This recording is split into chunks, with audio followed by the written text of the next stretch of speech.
The views and opinions expressed on From the Mouths of Madness are that of the panel and not of the Geeks Under the Influence Network or their sponsors, Amazon.com and tpublic.com. Listeners, beware.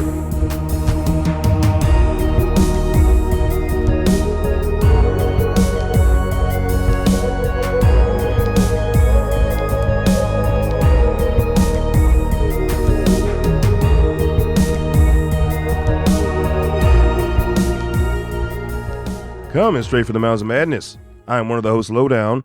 With me, as always, is... Would you like to play a game? Oh, sorry. Fuck you, Hunter. What's up, bitches? Oh, fuck you, Hunter.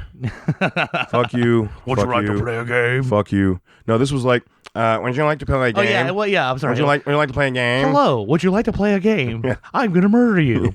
If you added like a snort, it would have been at least funnier. It's like, would you like to play a game? It was almost like Siri or one of those, like, you know, like, hi. Would you like to play a game? It was, where would you like to play the game? Ooh. Yeah. Hey. Yeah. Now, if you haven't guessed it, tonight on the chopping block, we're going to be talking about 2021's Spiral. Well, 2020's Spiral. Fuck that. Like, it came out this year. It was ready to come out last year. It was ready last year. It was ready last year. So 2020 Spiral. And, yeah. So, all right. I'm going to start off the bat with saying that compared to anything that pretty much, I'll give it to 3. Compared to anything, it's about comparable to, it's like on the level of 3, because pretty much after 3, they were just unwatchable.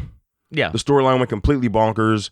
It was just ridiculous. It was pulling at straws. Well, I've said several times on this podcast how after a while they started inventing more flashbacks on top of the flashbacks. Just to where add, the last one had like Carrie Ellis's character who was in the background. You're like, why the fuck is he here?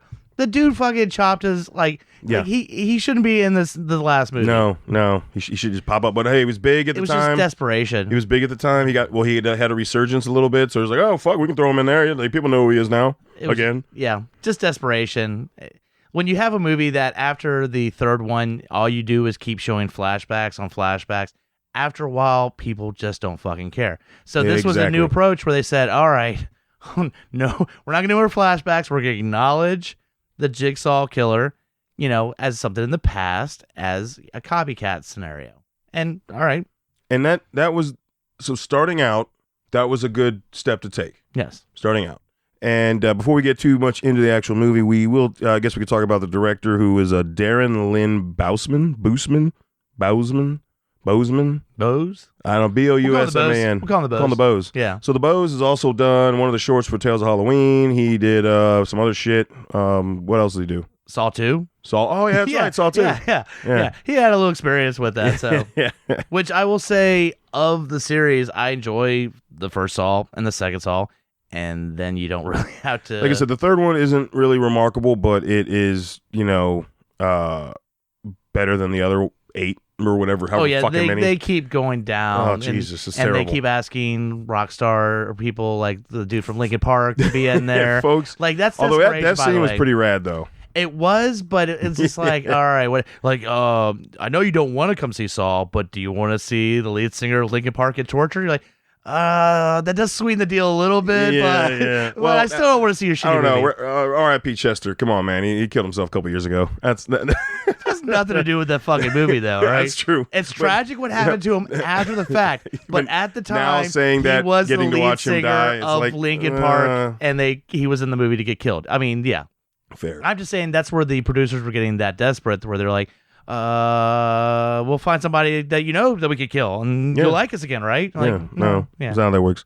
So that's pretty much all I care about. The director, yeah. So I do want to throw up one movie because I know it's got a big call following. Repo.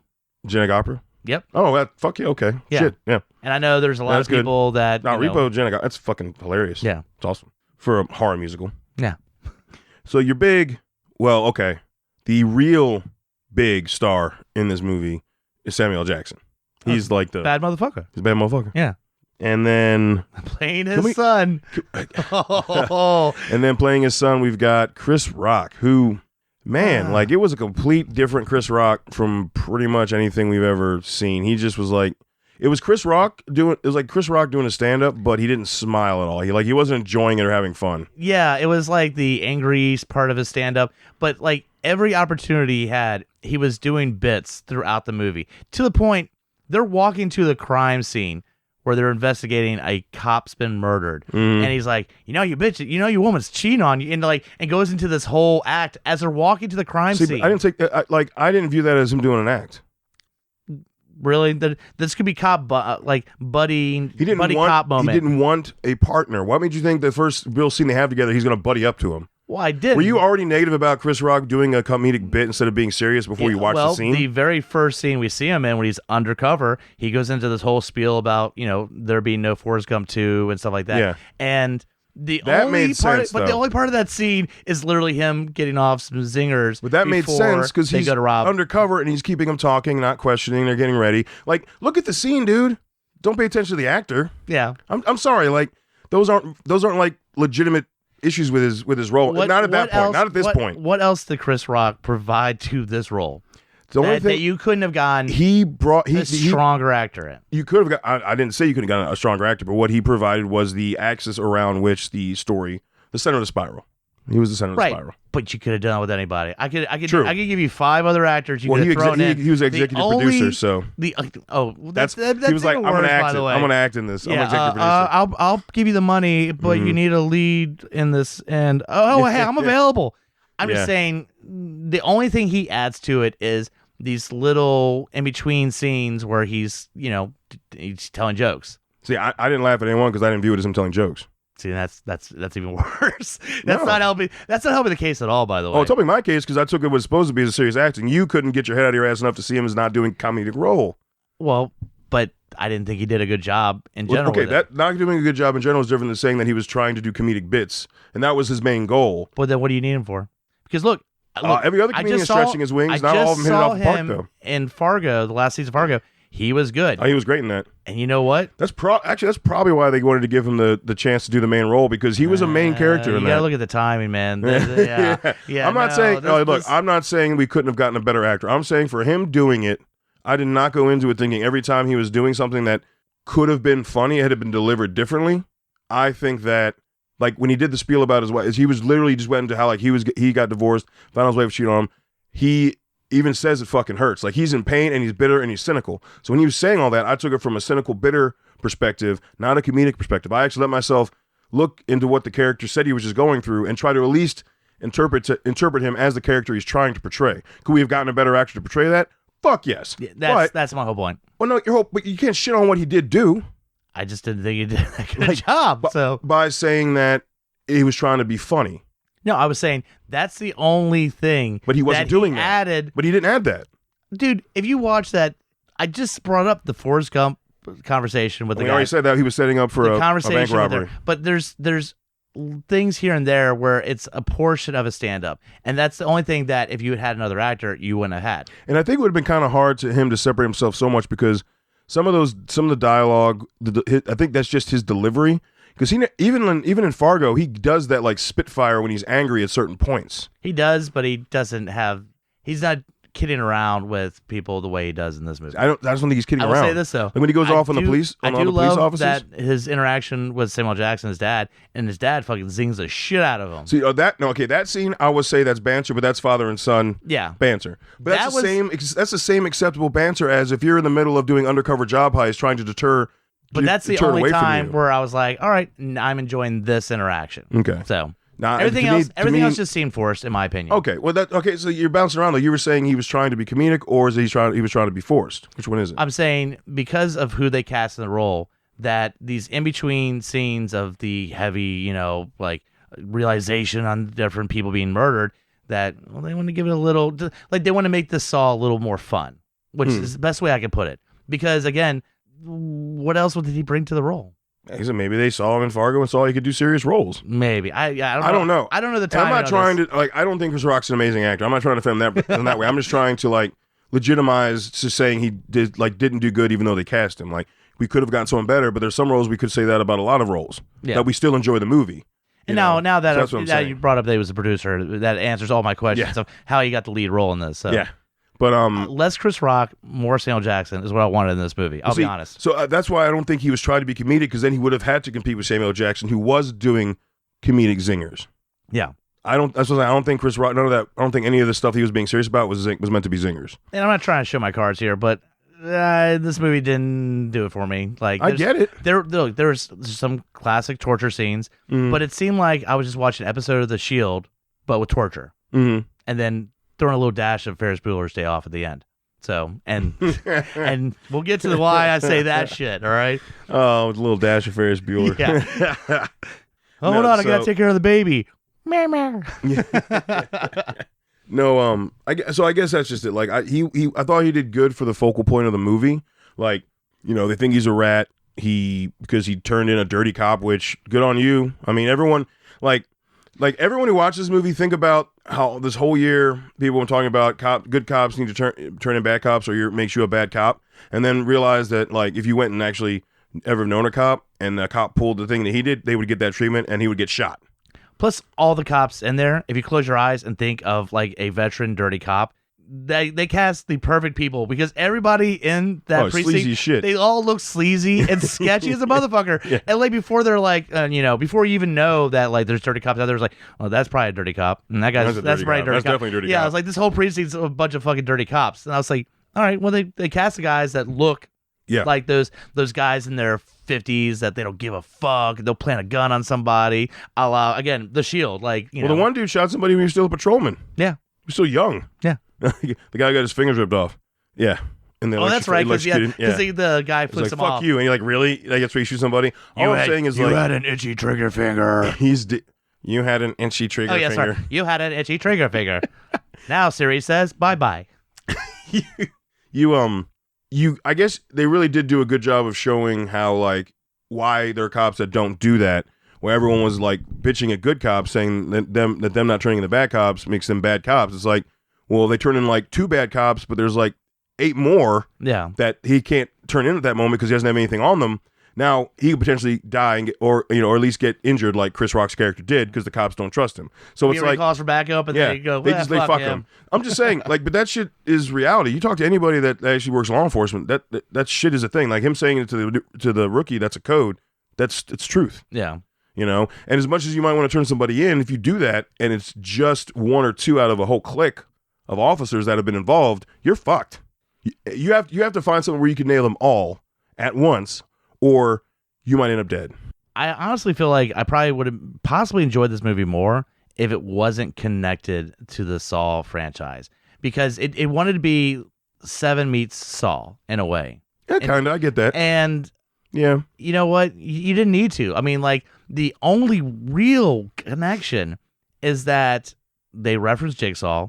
He uses the spirals. He uses the pig costume. He made a fucking shitty puppet. Yeah. Oh, God damn it. Oh, and how the puppet in the last video times out to Samuel Jackson's thing. Oh, yeah.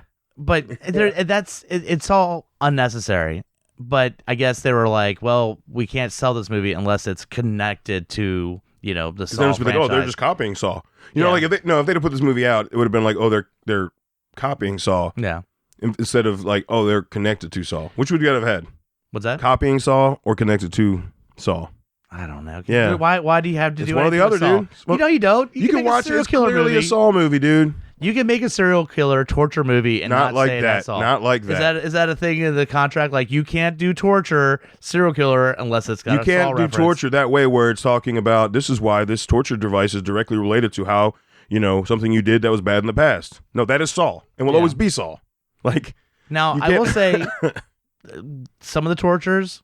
The tongue one at the beginning was fucking rough, dude. It got reactions out of me, which is there you go. Oh, what not even torture. What about when he just like breaks the dude's leg and he starts smacking it? I fucking with knew the you were fucking bring that pistol shit butt. up. There's a whack, whack, whack, whack. You mean where they show him break his bone and it's sticking out, and then he pours whiskey on it. Oh, and then he takes the bottle, hitting the exposed bone. Yeah, did that bother me? Yeah, I don't ever need to see that part again. They don't just show him. They don't just show like him hitting it. They actually like pan down and you see the bottle hit the bone that was sticking out of his leg, kind of like that. And see, that's what's so funny is I can watch a dude with hanging by his tongue, it get ripped out and he gets smashed. I can see all this shit.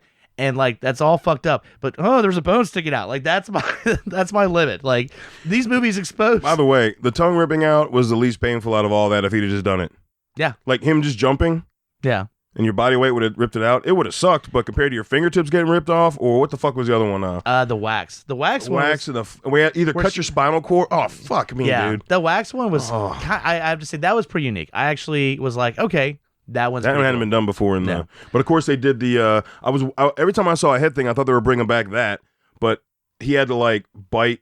He had to bite down in order to make it spin. But like, so he had to keep bite down while he's trying not to scream with his fingers being ripped off. Yeah. So I'm saying, the guy, if you look at the guy at the beginning compared to the rest of them, he was kind of a bitch because that dude was willing to get his fingers ripped off, but he stopped and screamed too much. He still got electrocuted. Yeah. But everybody, nobody passes the test. They all fucking die. Which, all you have to do is cut your spinal cord and you're good to go. Is that all? Is that it? All I got to do? I'm just saying, but like in comparison. The problem is that this movie followed a pattern with that, showing them get captured, showing them wake up in there, and then you get to, all right, we're at least 15 minutes in. I don't need to give spoilers. Oh, we're fine. You get your next, the partner, Chris Rock's partner, who they get a package.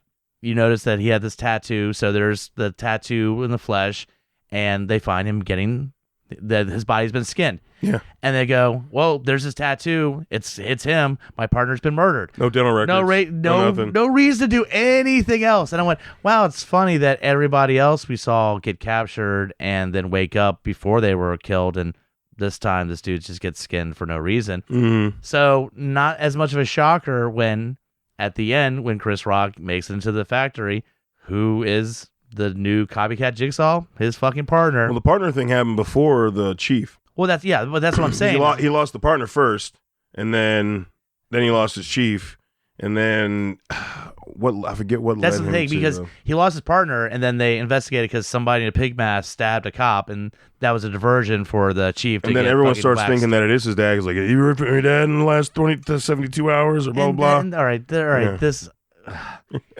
So his partner steals Chris Rock's phone and then texts his dad and says, hey, I figured something out. Meet me at the factory. And then blocks his dad and then puts his phone back in there. And like, that's how what? Come on, man. I thought that was just stupid. I'm sorry.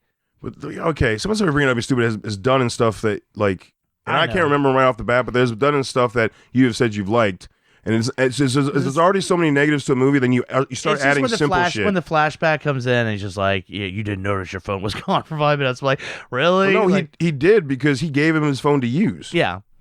But you're not going to know someone you blocking your dad's number. You didn't mind the reveal and Better Watch Out. That was the same deal. Oh, I wrapped your phone in saran wrap, so it actually didn't get ruined. So I texted him.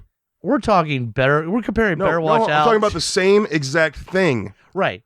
Not about the quality of the movie, the same exact tactic. Right, but the kid in Better Watch Out, literally his big murder was tying a dude to a chair with a paint can. No. This motherfucker I'm talking about took hours to attach guys' fingers to claws, all this stuff. I'm talking about just the phone thing. All right. You keep wanting to go into the movie. I'm talking about the phone thing.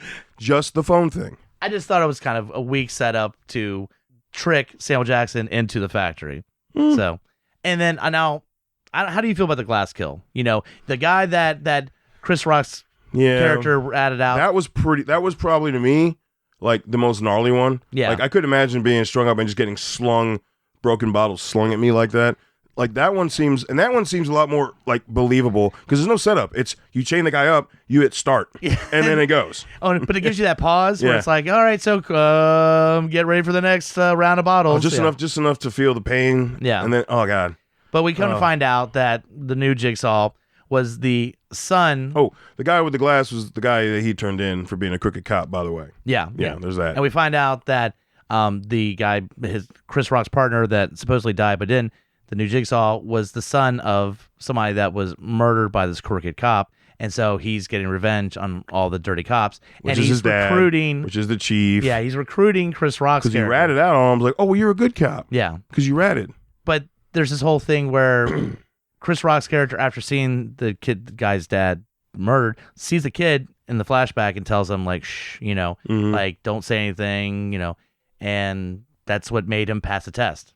Yeah. So Yeah, well, I think what made him pass the test is that he turned him in. Now, this is where it gets fucking. This is where I brought up the Ferris Bueller thing. I got to bring this up real quick. Yeah. Is that he's like, I don't understand, man. You know, why would you do this? You got a family and stuff like that. He's like, oh, about the family, and then it flashes back to a scene earlier in the movie when he's on the phone. And he's like, yeah, it's a late night for me, and you see him with the laptop, and he hits the baby sound and the baby crying. He goes, oh, sorry, the baby's up, and I was like, God damn it. Initially, when you see just Ferris Bueller, man. Well, initially when you see so that scene, right he says he's still working on the case.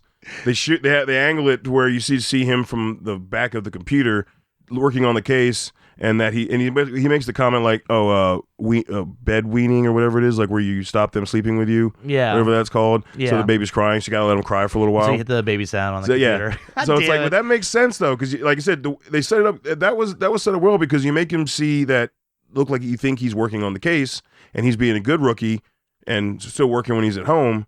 And then you realize he just hit play. Yeah, I'm just saying, and the first time that a computer's been used to trick somebody on the phone since Ferris Bueller's Day Off. I mean, like, I don't think that's true. I know. I just cracked up during that scene when it flashes back. He's like, "Oh, the baby's up." Hit baby sound. Yeah. But I think that was I think some of the stuff that was stronger to me than the phone, because that makes sense. Like when he calls, is like, "What are you doing up?" I was like, that wouldn't upset me. I just started laughing. I was like, Ferris Bueller, yes. So that was good, but then he gives him a choice because obviously there is Samuel Jackson who is hanging up, and he's like, "All right, I'm gonna give you a gun. It's got one bullet. You can shoot me, or you can shoot the target that'll release your dad." And of course, he's got these tubes draining out Samuel Jackson's blood. And he's like, "You might want to hurry because motherfucker's got like 3 minutes before he's dead." So Chris Rock, after 5 minutes of just in pain making that decision, fucking brings his dad down, and of course the SWAT team shows up, and you can go into this, man. There's a whole puppet theme that happened throughout the movie. Oh yeah, well he was strung up when he was getting bled out. He was above the jars, tubes coming out of him, bleeding in, gravity fed. What's that called? When you bleed somebody out, there's a word for it. I don't know. Just bleed them out. Oh God. I don't know. Our listeners will tell us. So. Yeah, someone needs to. My co-host is useless. No, fuck, what's it called? Bloodletting. All right. It's bloodletting. I'll believe you. And see what I deal with. And then he shot the spiral, and he dropped, and he went to go save his dad. Meanwhile, fucking Handmaid's Tale dude runs into the elevator to get away.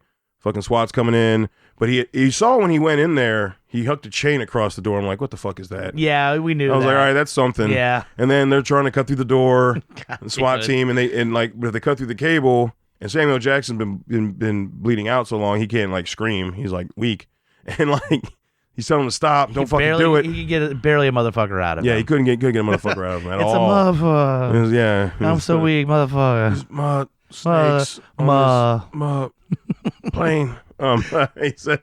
So they cut the cable. They break down the door. Meanwhile, when the cable gets cut, Samuel Jackson gets lifted back up. But this time, it mimics the fucking last video we got of the pig puppet, where the pig pulls out his arm, and he's got a gun attached to it, and it aims it at the camera. So it's like he's shooting the cops that are watching it. And Samuel Jackson has a shotgun attached to his hand. And he's too weak to say, "Hey, I'm Samuel Jackson, former chief of police. Don't shoot me. Try to recognize me." So he reaches up with a shotgun there, and they can't see because the lights cut off too. Yeah. So it's all dark. And he's like, "Drop the weapon. Drop the weapon." Again, they couldn't see that he was suspended. Do you know how many cops are murdered by marionettes every year? I mean, God. That's terrible. Oh, they might have had a little itchy trigger finger because they literally you can tell he's unwilling, and yes, he does raise his arm up, but there's also cords doing all that, and they're like, "He's got a gun." You're like, "Nah." And somebody had a traumatic marionette experience, and they just they how it just takes one to pull the trigger, and then everybody's like, "All right, keep going, guys." Yeah, exactly. Oh, he shot a cool woo, and so yeah, then shoot down Samuel Jackson. And then there's a really overdramatic Chris Rock. No! And he just fucking as he sees, the copycat Jigsaw get into the service elevator that apparently none of the cops, they're all on that one floor, because he looks at him and he does the shh and goes to black. But I'm just like, that was supposed to. Wouldn't the cops be in the entire building? That was another flashback. Yeah, The shh, yeah. the Shh. Yeah. shh. See, But- get it? Because he did it. But it treats it like, yeah, he got away. But I'm like, aren't there cops around the building? But I guess we'll not worry No, they about all that. just ran inside. And I literally went through the credits going, okay, we're going to see like a little extra scene of like him in a SWAT uniform or something walk out. No, they just go, no, he got out. Yeah. Yeah, it's all right. So, all right, I'm done with this. I'm done with it. So this did not pass the chopping block for me. I will tell you my favorite part real quick, and it's just a set design. It's my favorite part of the movie. Literally, there's a scene where there's this giant the cold case room that's like got a safe, and it's got this big safe door, and the company is Jules Vincent. Nice shout out to fucking Pulp Fiction. There you go. That's my favorite thing. Yeah, literally the safe I didn't says notice that. Jules Vincent. I was like, didn't notice that. that's cool. That's the only thing I like about this. Go on. I had no idea about that. I didn't notice it.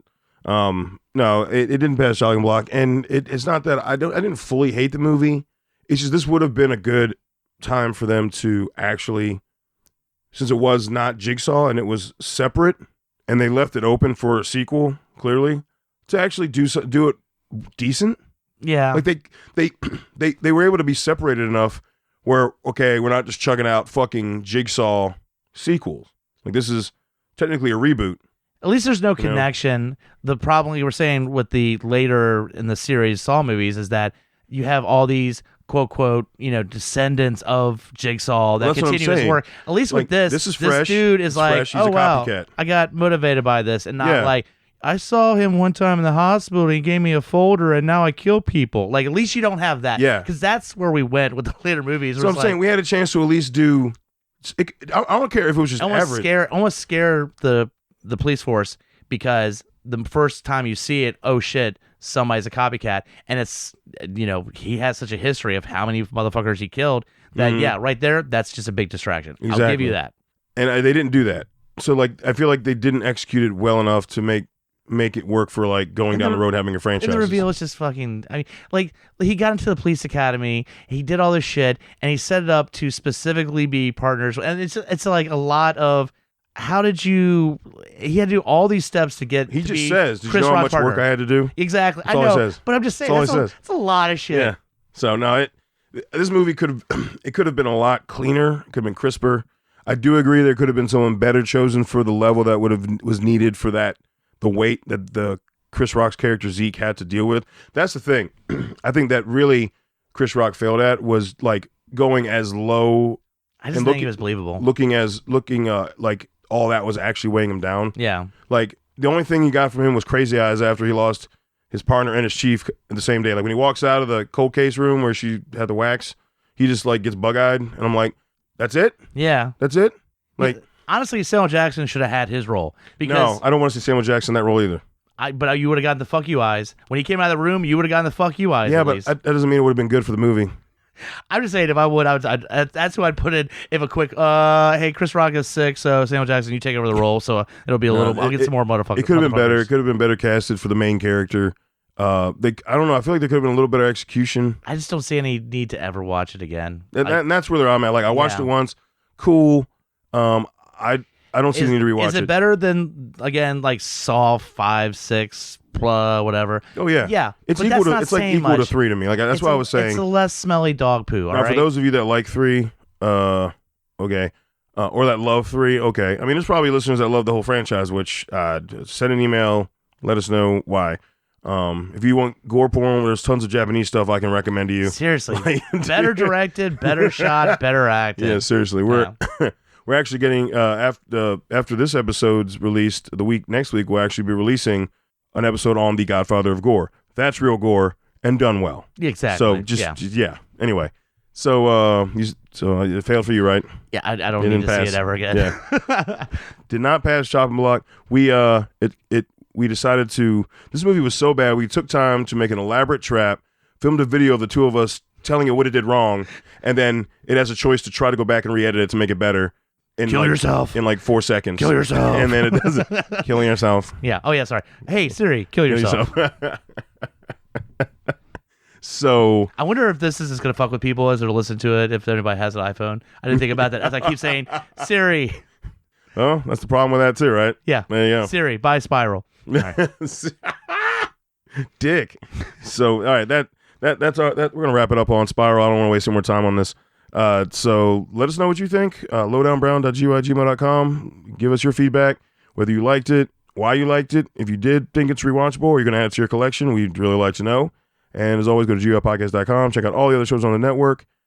Check out all our sponsors, the links to Amazon.com. You click on the link, you shop through it like normal. We just get a little kickback.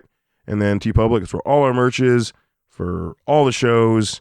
And like I said, we got we got a bunch of shows on GUIPodcast.com under the network. It's something for everybody. And until we talk to you again, stay safe.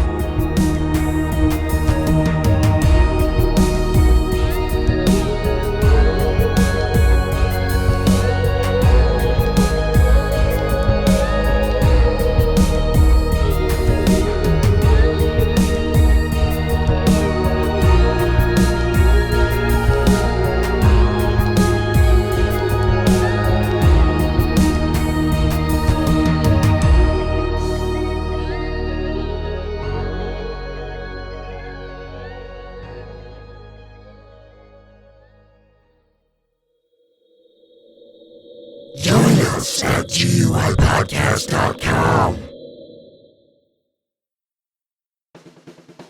My name is Amy Bogard, And I'm Mike the Hobbit. and we are the hosts of Deeply Upsetting, where we use our expertise to answer your most upsetting hypothetical quandaries, such as what non-winged animal deserves wings? And what body part deserves a secret mouth? Which cryptid is the worst roommate? These questions and more that plague you will be answered on Deeply Upsetting, available anywhere you get your podcasts and at GUIPodcast.com.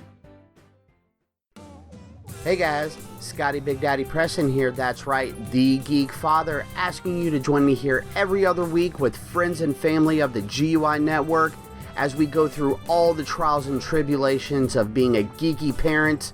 So remember, join us or cry.